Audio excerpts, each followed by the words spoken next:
Morning children. Now in last video what we were doing, in last class or in previous class we were doing exercise 1.1. We have started exercise 1.1 and we have done up to question number 4. Now today I am starting question number 5 of exercise 1.1. Clear children? So start question number 5.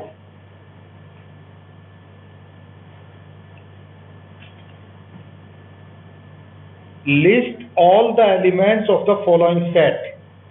Clear children? अलग अलग type के set लिखे हुए हैं, set builder form में लिखे हुए हैं, तो आपको उन सारे एलिमेंट की लिस्ट बना के बतानी है. Okay children? सो पहले देखो क्या लिखा हुआ है. x is an odd natural number. Clear? Question number 5. तो बहुत ही वेरी स्मॉल सा क्वेश्चन है. तो इसमें तो आप इजीली बता ही सकते हैं. x is the odd natural number. Clear? तो लिखा हुआ कैसे है? x is odd natural number.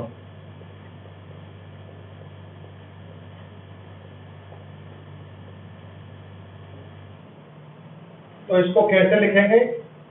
1 odd natural number.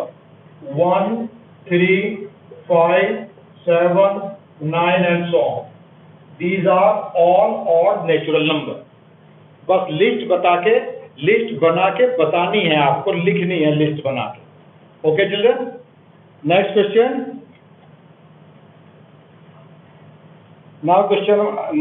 Now second part. This was first part.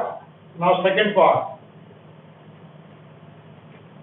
x is an integer -1/2 less than x less than 9/2. ये सारे part set builder form में लिखे हुए हैं. आपको रोस्टर फॉर्म में इन्हें कन्वर्ट करना है. इस क्वेश्चन में और कुछ भी है ही नहीं. इसमें सिर्फ सेट बिल्डर फॉर्म में क्वेश्चन लिखा हुआ है. आपको रोस्टर फॉर्म में कन्वर्ट करके लिखना है. Is that clear children? So देखो जरा. x set A is given like this. x is integer. And one more thing, -1/2. Listen children, -1/2 less than x less than +9/2. आपको सारे इंटीजर्स लिखने हैं -1/2 और +9/2 के बीच में. -1/2 क्या होता है? -1/2 का मतलब -0.5 less than x less than +4.5. तो 4.5 से स्मॉलर और -0.5 से बिगर. ठीक है? इंटीजर्स लिखने हैं. तो आपको कैसे लिखना है? सो -0.5 से बड़ा इंटीजर जब आप नंबर लाइन बनाएंगे, for example this is 0, this is -1. -1 को थोड़ा और इधर बना लेते हैं, -1.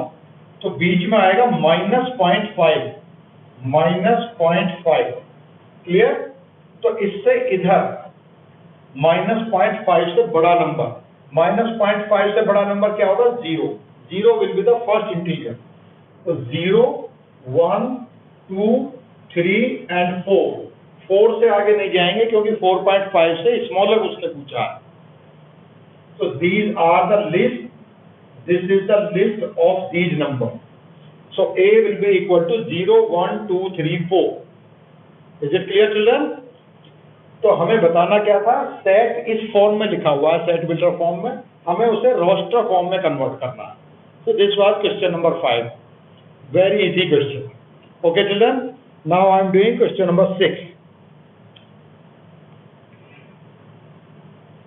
This question you can do yourself. इस क्वेश्चन में सिर्फ आपको फर्स्ट लिस्ट है और सेकंड लिस्ट है, दोनों लिस्ट को मैच करना है. फर्स्ट पार्ट किससे मैच करना है, सेकंड पार्ट किससे मैच करना है. ऑरली मैं इसको बताता हूं आपको. क्वेश्चन नंबर 6 का फर्स्ट पार्ट 1, 2, 3, 6. सो 1, 2, 3, 6. आगे कुछ ऑप्शन लिखे हुए हैं, उन ऑप्शंस के बारे में बताना है. जैसे सी पार्ट है इसका, x is a natural number and divisor of 6. ये सारे नंबर 6 को डिवाइड करने वाले हैं. तो पहले का आंसर क्या होगा? 6. फिर भी मैं एक बार लिख देता हूं.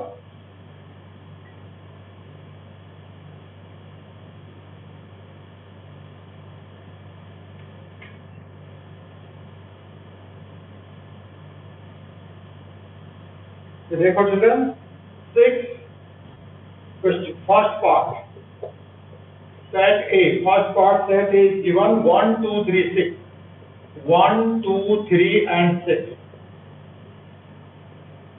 तो राइट हैंड साइड, इसमें लेफ्ट हैंड साइड और राइट हैंड साइड दो साइड गिवन है। तो फिर जैसे मैच करते हैं छोटी क्लासेस में होता है मैच द फॉलोइंग, तो कौन सा पार्ट इससे मैच कर रहा है? तो सी पार्ट क्या है इसका? x is the divisor, x is a natural number and divisor of 6, x is natural, x belongs to natural number and divisor of 6।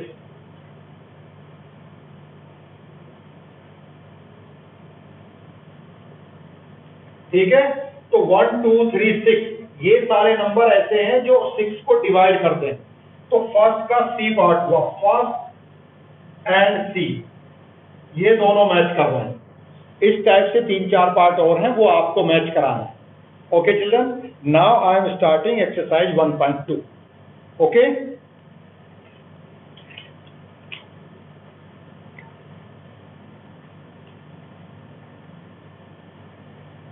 Right. हाँ, कुछ मैंने नल सेट, सिंगलटन सेट और नॉर्मल सेट के बारे में आपको सब कुछ बता रखा है। ओके चिल्ड्रन, तो मुझे अब ये बताना है आपको क्या कुछ एक्सरसाइज 1.2 में मुझे आपको ये समझाना है कि what is the example of null set. तो तीन चार पार्ट्स गिवन है क्वेश्चन में, उन पार्ट्स में से आपको चूज करके बताना which one is the example of null set. Okay children, तो फर्स्ट पार्ट, ये सारे पढ़ने वाले क्वेश्चन हैं तो इसलिए मैं आपको पढ़ के सुना रहा हूँ, इनमें से करने का कोई क्वेश्चन नहीं है। क्लियर चिल्ड्रन, तो इनमें से एक एक दो पार्ट आप अपनी नोटबुक में कर लेंगे। ओके, इतना मोर देन एनफ है। Question number 1, which of the following example are the example of null set? Set of odd natural number divisible by 2, so that is the example of null set. Clear children, first part is null set. Reason बताओ, फिर से एक बार पढ़ रहा हूं question. Set of odd natural number divisible by 2, ऐसा कोई ऑड नेचुरल नंबर नहीं होता जो 2 से डिवाइड हो जाए, so this is the example of null set. ऐसा कोई ऑड नेचुरल नंबर नहीं होता जो 2 से डिवाइड हो जाए, so first is the example of null set. Okay, now second one, set of even prime number, set of even prime number, so ये null set का एग्जाम्पल नहीं है because 2 is the only even prime number. तो second part में बता देता हूं यहां आपको, exercise 1.2।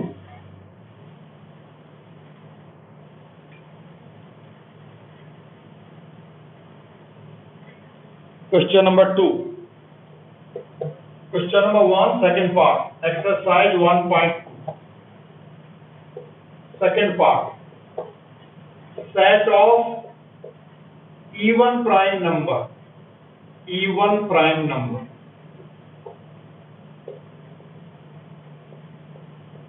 So we know very well 2 is the only prime number that is even. You all know 2 is the only prime number that is even. So you can write this. तो इसमें सिर्फ एक ही एलिमेंट है, 2 is the only prime number that is even. तो इसे बोलेंगे singleton set. लेकिन हमसे पूछा क्या जा रहा है, what he is asking?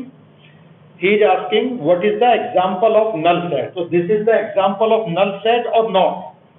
तो ये null set का example नहीं है, so no. Okay children, so 2-3 parts are more, so you can do these parts yourself. Is that clear children?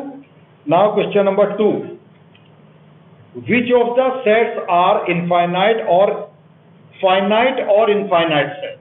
So you all know, if number of elements are finite, then it is called finite set. If number of elements are infinite, then it is called infinite set. Clear children? So simply I am reading the question. The set of month of the year. तो month of the year आप सबको पता है कि 12 महीने होते हैं, जनवरी, फरवरी, मार्च, अप्रैल, मई, जून, जुलाई, अगस्त, सितंबर, अक्टूबर, नवंबर, दिसंबर। These are all 12 months in a year. So this is the finite number of the year. Month are finite in a year. So that is the example of finite set. Clear? 1 2 3 ... का मतलब कहीं तक भी जा सकते हैं infinite number तक। So that is the example of infinite set. Okay, 1 2 3 up to 99 and 100. तो 100 लास्ट लिमिट दे रखी है और 1 फर्स्ट लिमिट दे रखी है. So that is the example of finite set. Clear? Similarly, you can do other parts. बहुत एक line के सारे क्वेश्चंस हैं. You can do easily. 6th 7th के स्टूडेंट भी इस काम को कर सकते हैं. Is it okay, children? Now, question number 3. State whether each of the following set are finite or infinite set. अब थोड़े से घुमा फिरा के क्वेश्चन पूछा. क्वेश्चन यही वाला है लेकिन थोड़ा सा घुमा फिरा के पूछा है. पूछा क्या है? The set of lines which are parallel to x-axis. Set of lines which are parallel to x-axis. तो x-axis ये है हमारा. इसके पैरेलल हमारी बहुत सारी लाइन हो सकती हैं. Infinite number of lines can be drawn parallel to x-axis. So this is the set of this is infinite set. If number of elements are unlimited, then this is called infinite set. This set is called infinite set. Okay, the set of letter in English alphabet. English alphabet में भी number limited होते हैं, 26 number होते हैं. So this is the example of finite set. The set of number which are multiple of 5. तो multiple of 5 तो हजारों लाखों करोड़ों हो सकते हैं. So that is also the example of infinite set. So you can decide yourself these things, children. Okay. Now furthermore,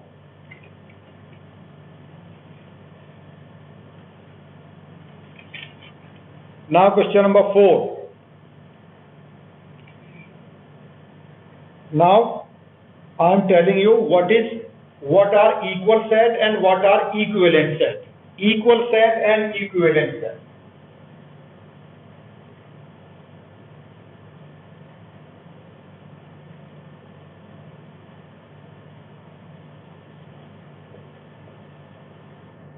Equal and equivalent set.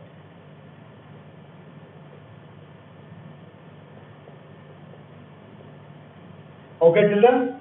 Equal and equivalent set. तो equal set का example, equal set के बारे में बता दूं मैं आपको. 1 2 3 4. Set B 1 3 4 2. Set C A B C D. If number of elements are same, here there are 4 number of elements, 1 2 3 4. There are 4 elements. Here there are 4 elements, and here there are 4 elements. But A and C are called equivalent set. Nature of the elements are different. Number of elements are same, but nature of the elements are different.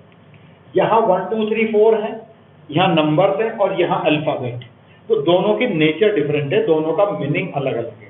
Okay, लेकिन total number of element same है दोनों. Clear children? Here also 1 3 4 2. इन्हें हम आगे पीछे कैसे भी लिख सकते हैं. तो A and B are equal set. इन दोनों को बोलेंगे इक्वल सेट.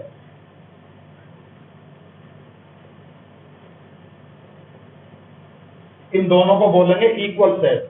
और ए और सी और बी और सी, इनको बोलेंगे equivalent set.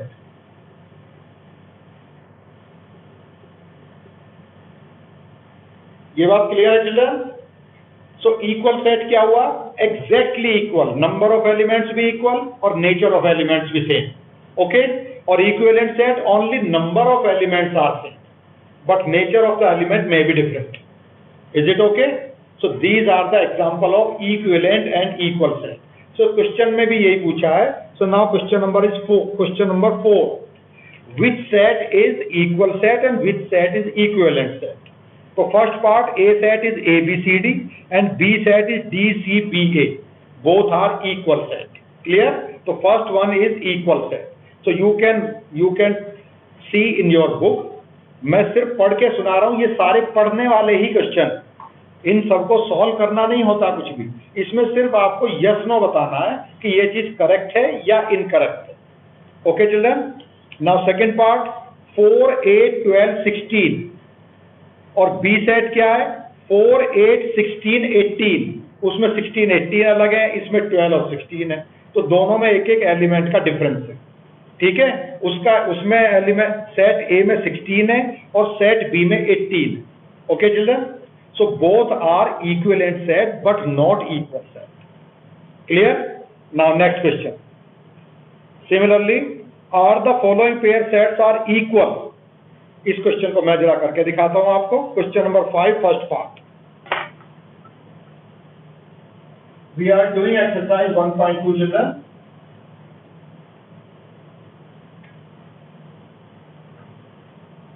Exercise 1.2. Now question number 5. Set A has two elements, 2 and 3. Okay? And one more set, set B, X such that X is the solution of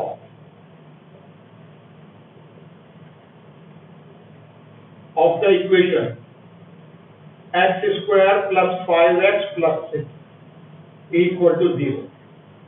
ये हमारा B सेट। यस चिल्ड्रन, तो ध्यान रखने वाली क्या बात है यहाँ, ये सेट रोस्टर फॉर्म में लिखा हुआ है और ये सेट बिल्डर फॉर्म में लिखा हुआ है। तो पहले सेट बिल्डर फॉर्म को रोस्टर फॉर्म में कन्वर्ट करो। रोस्टर फॉर्म का मतलब इसी फॉर्म में इसको भी लिखो। तो इस इक्वेशंस को सॉल्व करके हम लिखते हैं। तो ये इक्वेशन कैसे सॉल्व होगी, x square plus 2x plus 3x plus 6 equal to 0। Middle term से इसके फैक्टर हो जाएंगे। तो x is common, x plus 2, 3 is common, x plus 2। Okay children, so x plus 2 and x plus 3। So x is equal to -2 and x is equal to -2। So इस set को किसी दूसरे वे में हम कैसे लिख सकते हैं, तो B set can be written -2 and -3। So now I am asking from you, A and B are equal set or equivalent set? Both the set has two elements. इसमें भी 2 एलिमेंट है, इसमें भी 2 एलिमेंट है, लेकिन nature of the elements different है। इधर +2 और +3 है, इधर -2 और -3 है। ओके चिल्ड्रन, तो नेचर ऑफ एलिमेंट डिफरेंट है लेकिन नंबर ऑफ एलिमेंट सेम। तो जब दोनों चीज एलिमेंट सेम है, नंबर ऑफ एलिमेंट, लेकिन नेचर डिफरेंट है, so they are equivalent set but not equal set. Equivalent, clear? Similarly in question number 6 you can do yourself. Some sets are given. You have to find which one is equal set and which one is equivalent set. Is it okay children? So question number 6 में आपको क्या करना है, which one is equal set and which one is equivalent set. तो 6-7 parts are given, so you can compare easily. Is it clear? So now start.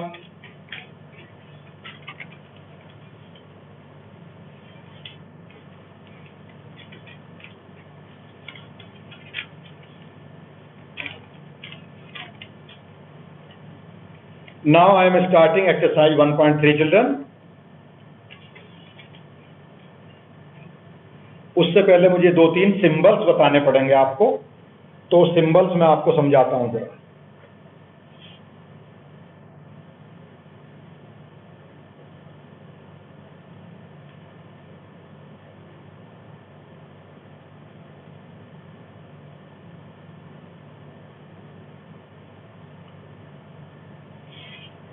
मैंने आपको पहले ही बताया है, set A is equal to 3, 4, 7, 9। Okay children, set A has 4 elements, 3, 4, 7, 9. So you can write 3 belongs to set A, 4 belongs to set A, 7 belongs to set A, 9 belongs to set A. This is the sign of belongs to. Okay, अब मैं छोटा set बना रहा हूं। This is set A and now set B is 3, 4, 7। तो set B set A से छोटा set है, ठीक है। Set B is smaller than set A। Set B के सारे एलिमेंट सेट A में प्रेजेंट है। All the elements of set B are present in set A। Is it okay, children? Then we say B is the subset of A. ये subset का sign है, B is the subset of A. Okay? और एक होता है proper subset, एक होता है subset, subset and proper subset, proper subset, और एक होता है सिर्फ सबसेट। Clear children? तो सबसेट तो कभी कभी इक्वल भी हो सकता है, ठीक है? फॉर एग्जाम्पल जैसे set A is equal to 3 4 7 9 और set B is also equal to 3 4 7 9, ठीक है? तो B can be written B is the subset of set A. अगर नीचे इक्वल टू का साइन भी लगा हुआ है तो ये सेट इसका प्रॉपर सबसेट नहीं है। प्रॉपर का मतलब होता है एग्जैक्टली उससे छोटा, जैसे इंस्पेक्टर और सब इंस्पेक्टर। इंस्पेक्टर बड़ा होता है, सब इंस्पेक्टर छोटा होता है, ठीक है? तो सब इंस्पेक्टर जो छोटा होता है तो वो एक्चुअल में उसका प्रॉपर सबसेट है। प्रॉपर का मतलब ये होता है कि एक्चुअल में वो छोटा दिखना चाहिए। जैसे दो भाई हैं, एक भाई थोड़ा लंबा वाला है, एक भाई थोड़ा छोटा वाला है, तो उनके बीच में अगर हाइट का डिफरेंस हमें दिखाई देता है तो हम कहेंगे प्रॉपर सबसेट। अगर दोनों इक्वल से दिखते हैं तो हम एक दूसरे को सबसेट बोल सकते हैं दोनों को। A is the subset of B and B is also the subset of A. Okay? Proper subset का मतलब उसमें कम से कम एक एलिमेंट का डिफरेंस जरूर होना चाहिए, एक एलिमेंट उससे कम होना चाहिए, ठीक है?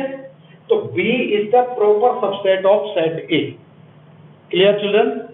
B is the proper subset of set A, क्योंकि इसमें एक एलिमेंट कम है, तो ये सबसेट हुआ।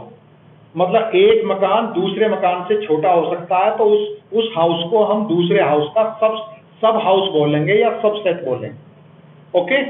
बिलोंग्स टू कभी कभी कंफ्यूजन हो जाता है बिलोंग्स टू के साइन में और सबसेट के साइन में, कि बिलोंग्स टू का साइन कहाँ लगाना है और सबसेट का साइन कहाँ लगाना है।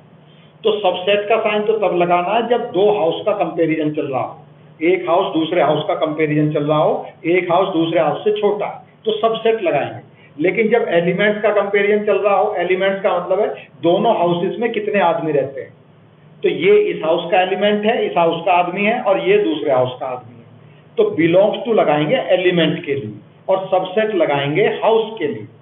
Is it okay children? मतलब हाउस का छोटा हाउस हाउस का छोटा हाउस हो सकता है और एलिमेंट हाउस के अंदर होता है। एलिमेंट मतलब पर्सन हाउस के अंदर होता है। Is it okay children? तो मैंने काफी एक्सप्लेन करने की कोशिश करी है, उम्मीद है आप लोग ठीक से समझ पा रहे होंगे, ठीक है? तो सबका मतलब है उसके जैसी कोई चीज लेकिन उससे छोटी, और बिलोंग्स टू का मतलब है उसके अंदर रहने वाली कोई चीज। ओके?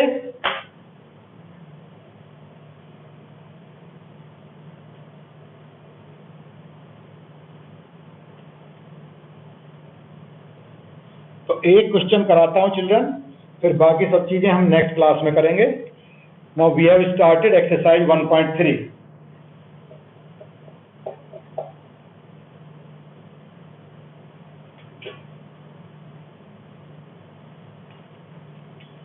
मेरे पास बुक नहीं है इसकी, तो मेरे पास बुक के कुछ पेजेस हैं। Okay children? So first set 2 3 4 make correct statement by filling the symbol subset or not a subset. Okay? 2 3 4 set A.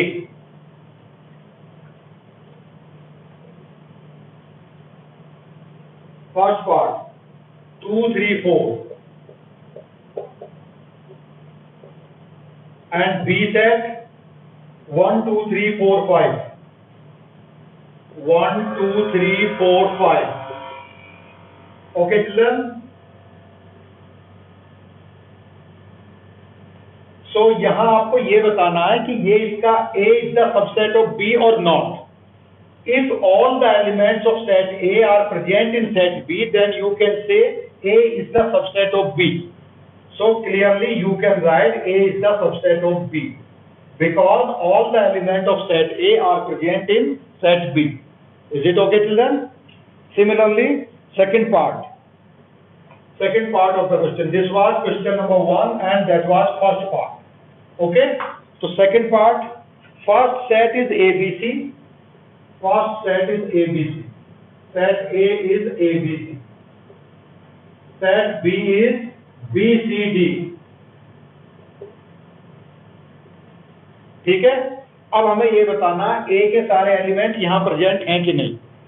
So all the elements of set A are not present in set B, or all the elements of set B are not present in set A. So this is not the subset of B. इस set के सारे element इसके अंदर होने चाहिए, लेकिन ऐसा नहीं है. So A is not the subset of B. Okay children? तो जहां सबसेट है वहां ऐसा साइन लगाएंगे, और जहां सबसेट नहीं है वहां ऐसा साइन लगाएंगे. Okay children? So this was question number 1 of exercise 1.3. Just we have started exercise 1.3. Next time we will be completing exercise 1.3. Okay children? So have a nice day. Thank you.